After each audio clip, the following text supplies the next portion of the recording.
Assalaamu calaykum kulanti wanaagsan. Kusoo dhawo muuqaalkii 12aad oo ka mid ah casharada bilow Photoshop-ka. Muuqaalkan waxaan ku arki doonaa tool aad muhiim u ah marka Photoshop la joogo oo loo yaqaan shape tool.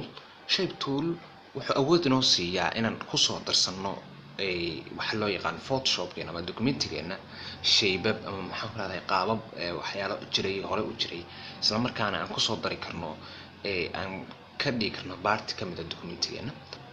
Muuqaaladii hore waxaan kaga soo hadalnay markaad shape ama sameynaysid ama abuuri karto waxaad ku abuuri kartaa inaad lasso toolka adiga oo isticmaalaya intaad ku select garaysid isla markaa aad color ku shubaysid oo qaabkaas aad shape u abuuri kartid. laakiin assalaamu calaykum kulanti wanaagsan.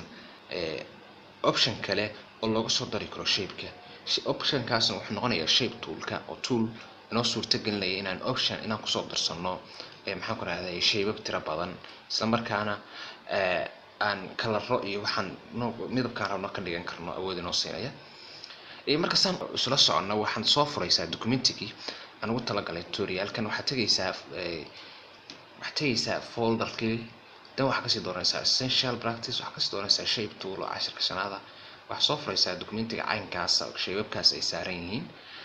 Marka shaping marka la joogo shape toolka la joogo lagu soo darayo Photoshop-ka shapes waxa la isticmaalaa toolkaas ka hooseeya maxaan ku dhahay path selection toolka oo loo yaqaan shape tool. Shape tool wuxuu noo suurtageliyaa inaan ku soo daro toolal kala duwan in badan oo aad iyo aad u tiro badan.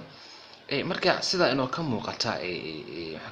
documentigeena waxa inoo ku jirta wax la yiraahdo shape dhowr ah. Tusaale ahaan waxa kamid ah rectangle waxa kaloo ku jira round rectangle waxa kaloo ku jira ellipse oo ah waxa kaloo ku jira polygon waxa kaloo ku jira custom oo balanbaalis ah waxa kaloo ku jira line stroke. Marka line-ka iyo balanbaalista iyo shapes-ka halka ku kala jira kulligood mid walba wuxuu leeyahay setting gaar ah oo aan ugu talagalay inaad ku fahantid maxaan ku raadayay qaabka loo color-ayn karo ama loo edit garayn karo shape-kii aad ku soo darsatay documentigaaga. kan horeeya haddaan si fiican u fiirino waa just wuxuu leeyahay rectangle way waa fill base color buu leeyahay. kan ka hooseeya waa rounded rectangle waa rectangle geesaha ka wareegsan laakiin wuxuu leeyahay fill oo color ah iyo stroke oo ah xuduud dayarta ku wareegsan casaanka. kan ku xiga wax way polygon oo isaguna wuxuu leeyahay fill oo color ah iyo wuxuu leeyahay dash stroke oo stroke line abu leeyahay. kan ka sareeyo ellipse-ga ah wuxuu leeyahay wax loo yaqaan gradient oo dhowr color oo isku jirta ah. kan ku xiga ku sixiya wax weeye balanbaalis oo custom tool ah iyadoo stroke qura waa transparent. kan ka sii hooseeya wax loo yaqaan line waa stroke just one line way waa one stroke. marka qaabkaas uu kala duwan yahay mid walba wuxuu leeyahay setting gaar ah maxaan ku dhahay color gaar ah.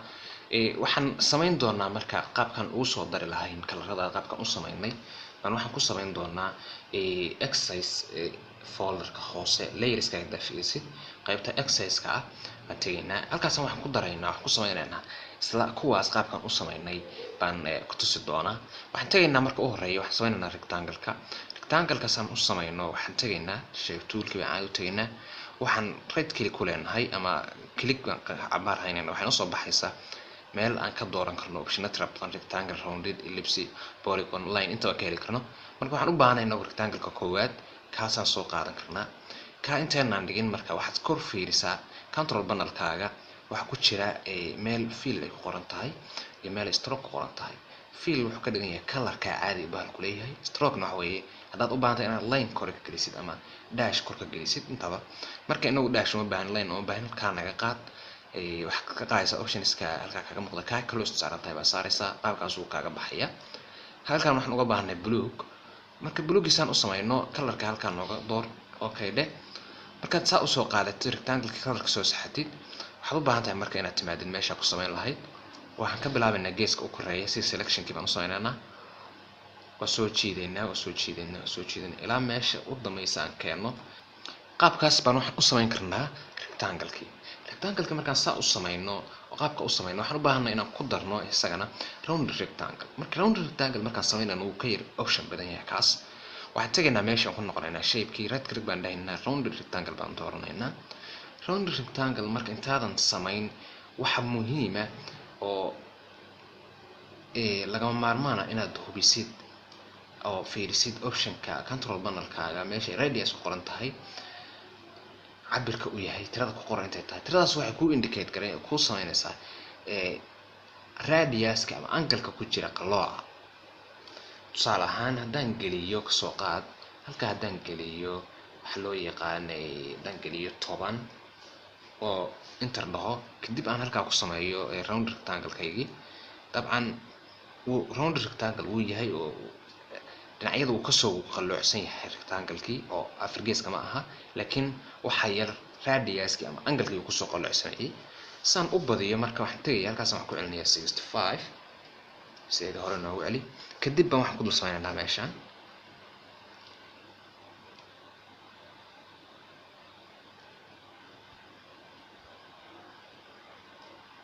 qaabka markaan u sameeyno waxaan u baahannahay marka inaan ku soo darno line-kaas dabcan baalku waa inoo samaysan line-kaas oo kale ku soo daraynaa line-ka markaan ku soo darayno isla meeshii isagii baa noo dooran isagaan dooranaynaa barti baan tagaynaa stroke iyo anday kan rectangle ka qaadanay baan saaraynaa casaan weeye casaan halkaa nooga door kadib waxaan halkaa ka size garaynaa intaan u baahannahay tusaale ahaan 3 oo kale ka dhig qaabkaas baan u sameynaa marka haddaad u baahan tahay inaad intaa kusii weynaysid waa sii weynayn kartaa geesaha ku weynayn kartaa si uu kugu leekaado maxaa ku dhahay kii hore originalka ah then okay waa leedahay qaabkaasna waxaad usoo gelin kartaa stroke haddaan ku celino meesha stroke soo gelinayno inoo door isagii kadib shape tool tag kadib meeshii tag meesha markaad tagteed halkan cabirkan ka yareynayno sooma isla meeshan haddaad xagga usii raacday midigta waxa kaaga muuqda option kale oo xariiq qoran optionkaas wuxuu inoo suurtagelinayaa inaan waxyaalo badan ka doorano tusaale ahaan haddaan uga baahannahay inaan gelino maxaan ku dhahday mid banaanka ka gelino stroke inside haddaan dhexda ka gelino haddaan banaanka gelino tusaale ahaan haddaan dhexda ka gelino halkaas ka doorana haddaan gudaha ka gelino halkaas ka doorana qaabkaasaan marka u dooran karnaa oo u sameynaynaa maxaan ku dhahday stroke alignment-giisii haddii aad u baahan tahay gaabiska ama qaabka u samaysan yahay stroke-gaas uu hareeraha oo kale halkaas ka bedeli kartaa corners-ka saas u bedeli kartaa aduu halkaas options tira badan baa ka sii kartaa halka waxay kaa siin kartaa options tira badan oo intaa ka sii badan marka inaad practice samaysid oo waxaasay samaysid dabcan faa'iido badan bay ku leedahay oo adhow way ku fududaanaysaa hadaa wax badan u baahan tahay inaad samaysid dabcan kaa waa inoo samaysan yahay waxa ku xigo aan samaynaynaa wuxuu yahay maxaan ku dhahay polygon-kaas ama shape-ka polygon-ka oo 6 gees lisaan u sameeyay wax tagaynaysaa meeshii shape tool right click polygon baa kasoo dooranaa polygon markaad soo qaadin intaada sameyn isagana waxa attention-kaaga inaad hal mar siisid muhiimana halkaa fiirisid inta side uu yeelan rabo baa ka dooran kartaa haddaan 2 side geliyo haddaan geliyo 4 side oo kale wuxuu noqonayaa baalkaygii square buu noqonayaa sooma 4 side mar rabo waxaan rabaa 5 haddaan dhaho 5 side buu yeelanayaa sooma 5 side mar rabaa anaga hadda 6 baan noo samaysan marka 6dii halkaan nooga door 6 geli 6 side baan halkaan geliyay waxaan u baahanahay baa 6 side leh oo kaas sidaas u samaysan dabcan isagana sidoo kale aan u sameynaynaa waxaad geynaysaa meeshaad ku aadinaysid oo kale ku aadinaysaa hadduu ka dhinac dhaafo oo maxaa ku dhahday meeshaad sidiisa ugu aadi waayo waa soo move garaynaysaa bes waxaad usoo kaxaynaysaa maadaama group ku jiro saa ka dooranaysaa kadib baad saa usii kaxaynaysaa saa ugu aadinaysaa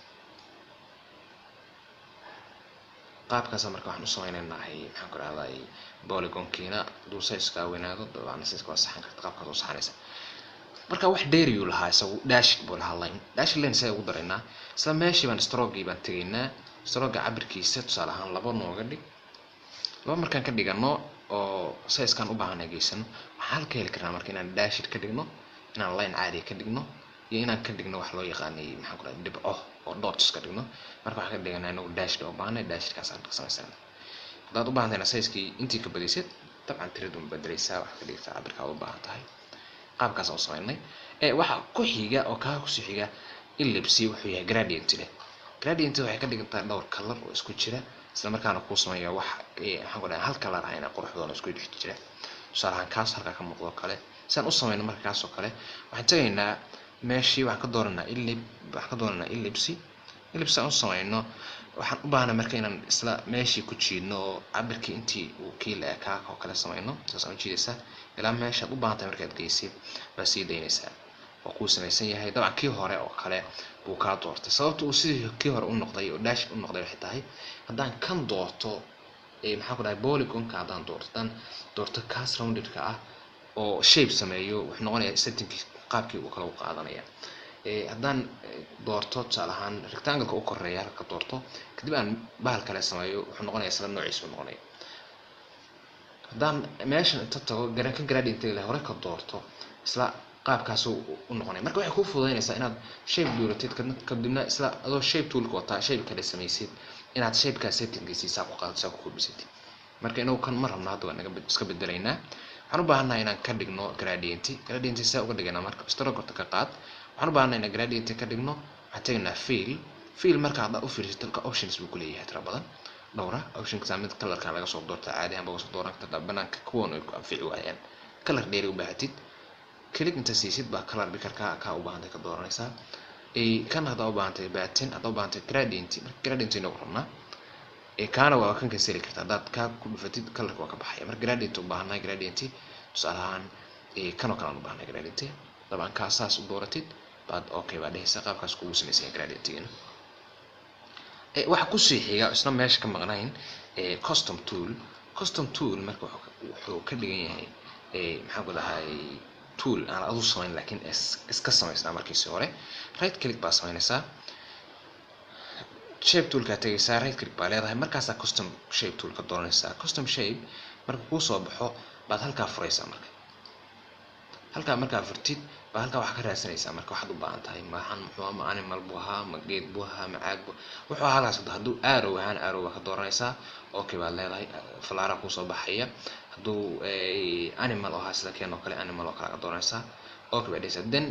baad halkaas oo kale waxaad ka raadsanaysaa animalka hadduu kugu jirin halaa ka muuqan then waxaa leedahay oo kale magaciisa oo kale halka ka weeyay tusaale hadda balanbaalista kuma jirto Soomaa si aan u helo marka waxaan u baahanahay inaan all dhahno oo kale all waxay ku suurtagelinaysaa waxa laay wixii meesha ku jiray inay kulli ku soo wada baxaan click markaas sidoo okay dhahdid waxa ku soo baxay everything oo meesha ku jira marka balanbaalis meelaha nooga raadi oo waa ka helayna waatan tusaale ahaan waa soo qaadanay click markaas soo siisid soo click siisid soo qaadatay halkaas ku jiidaysaa marka iyadana inta rabtid oo kale baad ku aadinaysaa tusaale ahaan shape toolkaas gradient oo baahanin kan oo kale qaabkaas marka u sameynaa isagana qaabkaas aan wadanaa waa ku aadinaynaa intaan la rabno markaan geeyno baan okay dhaynaa marka waxaan u baahanahay inaan ka qaadno fiilka iyo dash stroke labadaba fiilka se uga qaadaysaa qastigaysaa waa close isbaarta ka dhigaysaa dashidkaana isagana sidoo kale halka furaysaa line-kaas wax ka doonaysaa qaabkaas waxa u sameynaysaa inaad uga saartid wixii la dhahay line-kii dashidka oo size-kiisa hadda u baahan tahay yareynaysaa hadda u baahan wax ka dhigayna laba oo kale then okay baan dhahay qaabkaas marka waxaan u sameynayaa wax la dhahay waxaan u sameynayaa stroke quraha line-ka miya isaga